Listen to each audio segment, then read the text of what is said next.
That's good. That sounds good. Socioeconomic status. Goes well. This is going well. It all goes that. well. I like this.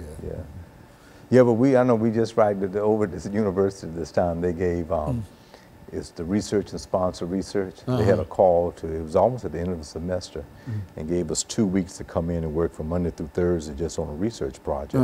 And we have been working on this, doing panel discussions for a number of years now. But you know how it is, or they're teaching 4 or 5 classes, you don't ever have an opportunity to put it together. So they gave us an opportunity every morning from 8 to 3, and they provided us with lunch to try to pull together your research. And so it was an interesting thing, what I meant by that, I didn't want to get into it, but you can look at some of the overweight and issues, even in the upper class. You know, when you have a lot more money, then you can buy a lot more food if we're eating the same thing. Same thing. That's right. That's right. It's still pork. That's whatever right. it is. That's right. It's like Oprah. You know. This is an 8-minute segment, right? Yes. And you're going to give me 2-minute warning before. Okay.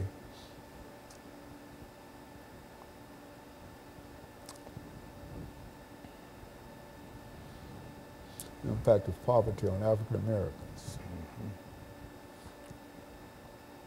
And we have a lot of it too. There it is.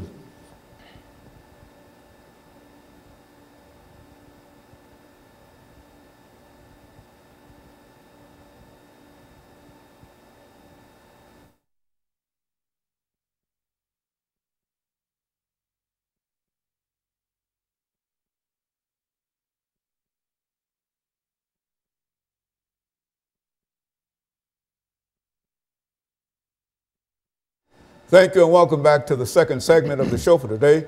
We're talking to Dr. EKSanford from Tennessee State University, and he's talking about the impact of poverty on African Americans. And so, Professor Sanford, let's see if we can pick up where we left off the last time and to give you an opportunity to further develop some of the things that you're saying in reference to the impact that poverty is having upon African Americans. Let's do it from that perspective. Okay, well, thanks so much. In that last segment, we made an effort to try to contextualize the aspect of health disparities among African Americans, and we find that it's disproportionate in comparison to others. For instance, when we look at the data demographically throughout the United States, for instance, the state of Tennessee, we are ranked like number 3 in the nation in overweight and overweight issues that will then cause chronic illnesses. So when you control for race and ethnicity, you find it's disproportionate for certain ethnic groups, although it is also a problem for the total population. Some of it is certainly a part of Southern culture, but still disproportionate for African Americans, not only in the Southern states, but throughout the United States. Interestingly, the present candidate, Hillary Clinton, is also looking at issues related to disparities economically among Americans throughout the United States. And I think there's a strong notion even there that different ethnic groups are certainly experiencing this disproportionately. So when you think in terms of income and how income and living in poverty impacts people's lives, it always brings about a lot of ills within that particular ethnic group, whoever you may be.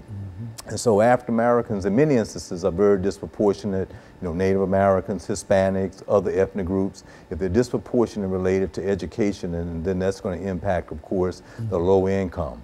As you may very well know, our national president right now has made every effort to try to raise the minimum wage to $15 per hour throughout the United States. And even if that becomes law throughout the United States, and when you think in terms of the rates and how expensive it is to live and to live in a healthy, good quality of life, that still puts a person in a very disproportionate type of fashion in relation to education, in relation to health, in relation to maintaining a family, in relation to raising a child and socializing them in the correct way. So when we look at some of these disparities in the United States, they're very strongly related to the culture of poverty. And so there's no way around getting over the fact that African Americans are disproportionately impacted by poverty, as I think as you're indicating. Yeah, absolutely. And historically, we can see this from an earlier time period to the present. There have been a lot of inequalities that have existed within the system.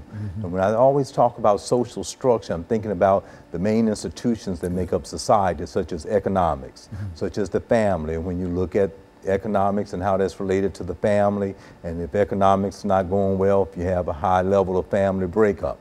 When you think about medicine, I know we have a national health care policy right now, but that's always been a problem.